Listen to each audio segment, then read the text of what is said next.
Muchas gracias, presidente. El todo vale en las internas del Partido Colorado significan muchas cosas. No solamente significa un ataque, contraataques, a veces con algunas pruebas, otras veces seguimos esperando las pruebas. Es parte de algo que ya conocemos en las internas del Partido Colorado. Pero el todo vale va más allá, porque, y hay que analizar, va hasta el bolsillo de los contribuyentes,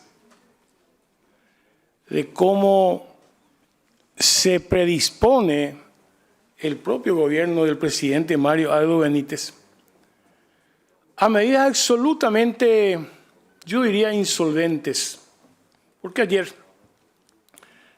el presidente Abdo anunció, yo creo que parte de su campaña electoral, de manera sorpresiva, como dijeron varios medios, un paquete de medidas que supuestamente forman parte de una política para enfrentar la crisis que atraviesa el país. Pero seamos precisos también, la crisis que atraviesan principalmente los trabajadores, las trabajadoras, los campesinos, los pueblos indígenas, las clases medias. Porque el resto, como veremos después en algún informe, lo sigue pasando bastante bien. Y estamos en un momento de desaceleración económica y también en un momento de inflación. Y en ese marco, y además del cuál es el proyecto a corto y mediano plazo, desde ahí hay que ver lo que anunció ayer el presidente de la República. Primero dijo, con bombos, y como se suele decir, con bombos y platillos y algunas otras cosas más, habló del congelamiento del precio de pasaje hasta fin de año. Y cuando se le preguntó sobre los mecanismos para este congelamiento, dijo, eso lo veremos, lo anunciaremos posteriormente. Todos sabemos cuál es la política que va a sostener este congelamiento del pasaje. Eso es dinero de los contribuyentes. Yo no me opongo por principio, por filosofía, por políticas, a la distribución o redistribución del dinero de los contribuyentes en la pirámide social y principalmente cuando eso se dirige a dos cosas: a reactivar la economía y el sector productivo y fundamentalmente como una política de Estado hacia los más vulnerables en la sociedad.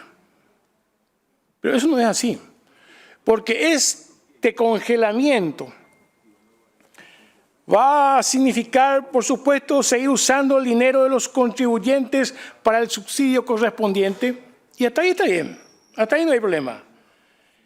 Pero con la misma, posiblemente va a significar más dinero, que es lo que no explica el Poder Ejecutivo, pero con la misma impunidad que permite su gobierno en relación al manejo de los propietarios del sector del transporte hacia la ciudadanía. Al no haber más aclaraciones, es puramente una medida electoralista. Defiendo todas las políticas que se dirigen hacia los más pobres, hacia el pueblo trabajador. Pero también hay que decirle al pueblo trabajador, hay que decirle a los más pobres, a los más vulnerables, que estas no son las políticas que tenemos que reclamar. Más todavía, porque en su informe al Congreso. Existieron omisiones, pero también, lo peor, existieron algunas omisiones que son mentiras. Porque dijo que su política de gobierno finalmente ayudó para contener la caída en situación de pobreza de otros miles de compatriotas. Mentira. El informe del INE, sencillamente, en el 2020, se registraban oficialmente 1.921.721 personas en situación de pobreza. 2021, el año pasado, 1.951.020 personas en situación de pobreza. Señor presidente Mario Aedo, esto significa un crecimiento de 29.299 nuevos pobres. Y acá viene la pregunta más estratégica, porque de lo contrario serían solamente estadísticas, ¿verdad? Porque a continuación anunció de que va a haber más inversión en Tecoponá. Y nosotros tenemos una significación muy importante para programas sociales como Tecoponá, porque en el gobierno Lugo eso había crecido y se había expandido, pero como enfoque de derecho, no como política electoralista. Y digo eso porque, y me refiero no solamente al gobierno de Mario Aedo, a todos los gobiernos colorados que vinieron después del 2012. Y digo 2012 porque ahí hay un corte, hay un punto de inflexión en la inversión en políticas sociales. Y digo ahí, ¿cuántos compatriotas salieron de la línea de pobreza? Jamás estos gobiernos colorados informaron que esas políticas sociales, abandonados en el enfoque de derecho, ayudaron realmente a que sepamos y compatriotas que salgan de la línea de pobreza o de la extrema pobreza. Entonces se sigue invirtiendo no como una política, parte de una política para la superación de la pobreza, sino que se sigue invirtiendo como un colchón ante los conflictos sociales y se usa como parte de una política electoral.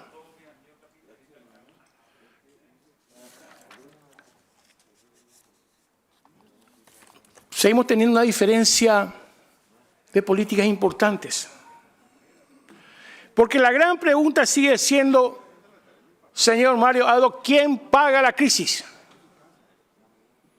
¿Cómo se recupera el déficit fiscal? ¿Sobre la espalda de quién?